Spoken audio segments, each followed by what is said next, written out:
চাঁদের মতো বউটাই আইনা দিয়াছিলাম ওরে, এই বউ নিয়া সুখ হইল না আমার এই সংসারে।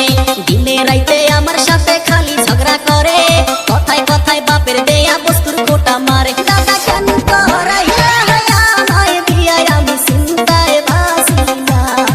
ও দাদা বিয়া না কইরা ভালোই ছিলাম, আমার টেনশন ছিল না।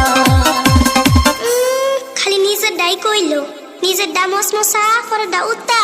দাদা হুনো 4 মাস হইছে বিয়া হইছে, কাছে আসে না।